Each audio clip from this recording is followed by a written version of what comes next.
Imagine working for weeks, then being told you're not going to get paid for anything you've done.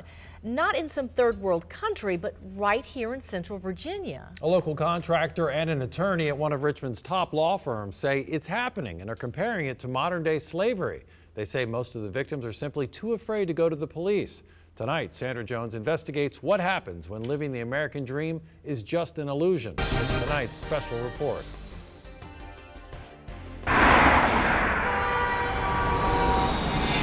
In the heart of Richmond's South Side, you'll find a community saturated with Latino businesses.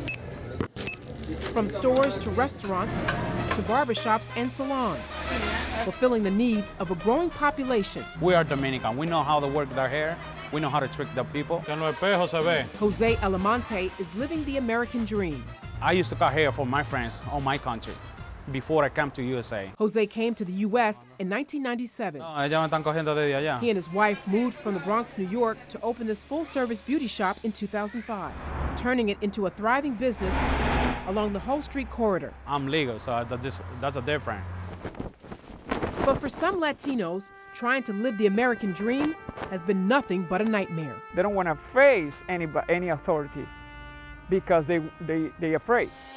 Local contractor Ennis Gillian is blowing the whistle on what he calls modern-day slavery. They get people from everywhere, anywhere they want to, mainly Spanish, because they know they don't have any legal papers, anything. Gillian is talking about undocumented workers. They work between 40 to 60 hours. Sometimes they work Saturday and Sunday, 7 days a week, just to get it done. However, in some cases, Ennis says Latinos did not get a dime. They come to me every single day.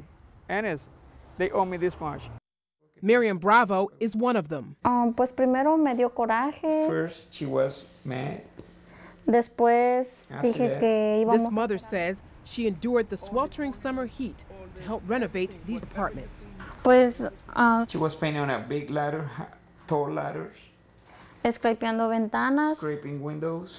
Pintándolas. Painting windows. Y sí, estaba muy caliente. Doing a dangerous job, Miriam says, to support her family. She said it's true, but she had to do it. She had to work. Miriam claims a local contractor owes her $1,100.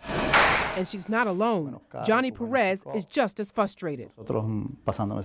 He said very mad, he feels very bad because he's mad at the same time because he said they take advantage of the laborers. He says it's tough to make ends meet. It's very difficult because sometimes he can bring food to the house, sometimes they get power off, the phone off, and when they don't have any money, anything can happen. Johnny says he's out of $1,800 and does not plan to let the contractor off the hook. He's going to try to do as much as he can in order to get, because he needs it. Some of the stories and some of the situations that you hear are just unbelievable. Michelle Sejour heads the Virginia Hispanic Chamber of Commerce. They have a wonderful work ethic, and a lot of what the economic development that has taken place and the reason why so many Hispanics are here in the United States today is because businesses wanted them.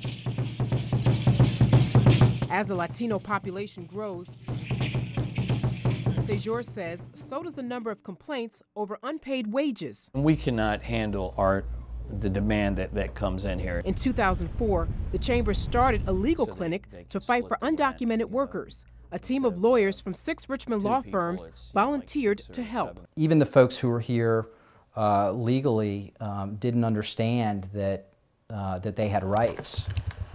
Alexander Burnett says Williams Mullen was the first to sign on. There were a couple of cases that I worked on where employers were telling employees that if they went to seek help from the legal system that they might put their immigration status at risk.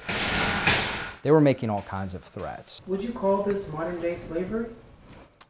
Yeah, I think so. In effect, that's what it was. The reason some of these employers may not be paying is because they're going out of business. Burnett says from 2004 to 2007, $800,000 in judgments were placed against contractors in Richmond and surrounding counties for unpaid wages. He adds more than half of that money has been collected and paid to both legal and illegal workers. But as the number of unpaid wage claims expanded out to other law firms, Burnett admits they did not have a central source to tally the recoveries. We are successful, but with any case, you can't squeeze blood out of a turnip. The only reason they're here for is because they want to work. And while many people are working on behalf of the Latino community to tackle this problem, these workers are still waiting to get their money. They always think that the person that they're working for is honest.